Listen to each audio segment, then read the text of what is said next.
So let's say you've got a humanitarian disaster, all right? You've had some sort of tsunami, some sort of hurricane, earthquake, a war situation happened where a whole community, a whole town, a whole city, a country maybe needs help. They need aid. How do you get that aid into that country when the country looks like this and the airports are pretty much looking the same, right? You need a clear runway to get aid in a aircraft to a country needing the help, right? But it's just not going to happen for weeks, potentially weeks it could take to clean the airport up. It's going to be pretty devastating for that country.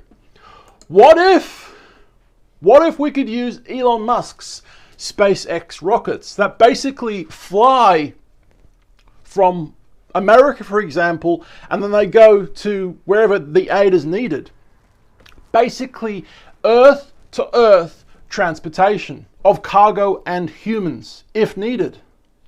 This is huge. This has never been thought of, or really, probably thought of, yes, but has never really been looked into until now. This is huge. This looks like a computer animated or basically reversed image, but this is real. That's Elon Musk's rockets quite literally landing on an airstrip or a rocket strip, whatever you want to freaking call it. I don't know. Two of them at the same time.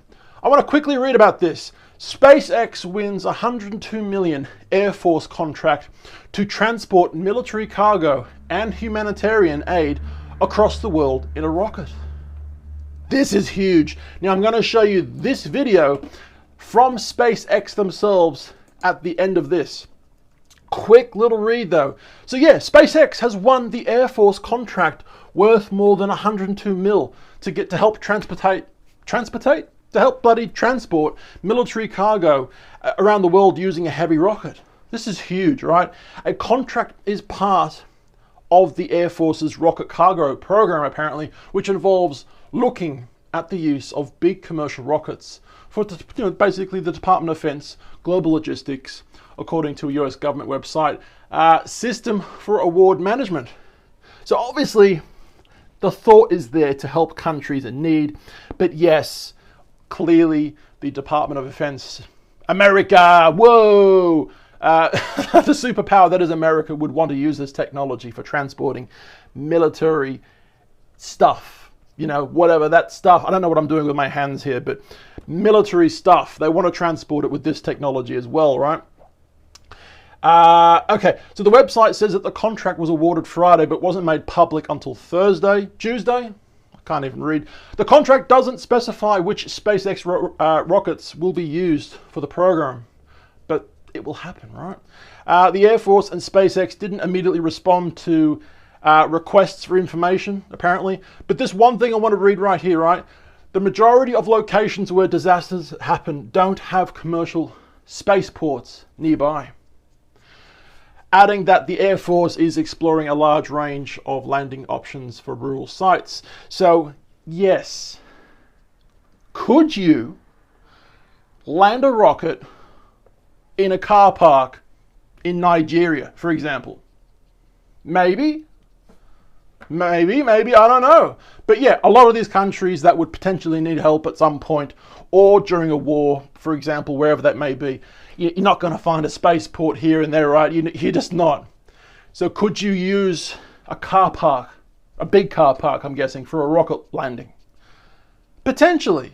And this is really where the tech's going to go, right? This is really where humanity's going. Not just taking rockets up to space and then dumping, what was the, remember before Elon Musk came along, you couldn't land rockets, so the tanks were dumped into the ocean. The massive tanks for the rocket were basically dumped, never to be retrieved, right? But now we can land these rockets anywhere we want, from space back to Earth, or Earth to Earth. Have a look at this video. But obviously I should also note that Blue Origin, Jeff Bezos, Amazon, he is looking to get on this situation as well. He wants to basically do the same thing. And I mean, there are billions of dollars at stake here, so you can understand why, obviously. Yes, he's second best. Yes, he's not as good as Elon's SpaceX rockets. No, but he's still got something. And at the end of the day, it does make sense for him and his company to want a piece of that very, very, very, very, very, very, very lucrative pie, right? Quick little look at this video. Now I've sped it up 1.25%. Here are people boarding a boat. They're going from New York to Shanghai. You see that?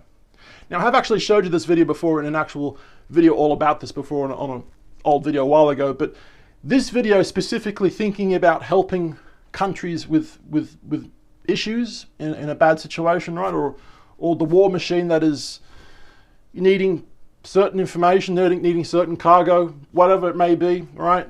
Could you take a tank up to space and then land a tank in another country? I don't know.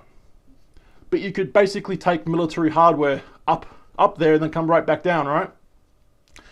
This is obviously huge for the future. So max speed, 27,000 kilometers an hour, and it's literally going around the world and landing anywhere. In this case, basically Shanghai, all right, China. Wow, that is crazy. 39 minutes from New York City to Shanghai. In this case, human passengers, but it could be anything. And that's showing you the amount of time it would take to go to those locations from those locations. That's pretty crazy. Most long distance trips take about 30 minutes. I just, I'm trying to get to it. There you go. Can you guys see it a bit better now? There we go.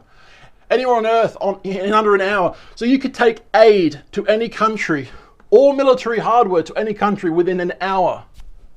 This is huge. We clearly live in the future, and I thought, wow, I need to make a daily video about this situation. Guys, we're making videos on this channel every single day, and we also have channel 1 as well, all right? Instagram, Facebook, YouTube, @TallBoyGareth. Every single day, guys. I love you. I've been Tall. My name's Gareth. Yeah, see you tomorrow. Bye.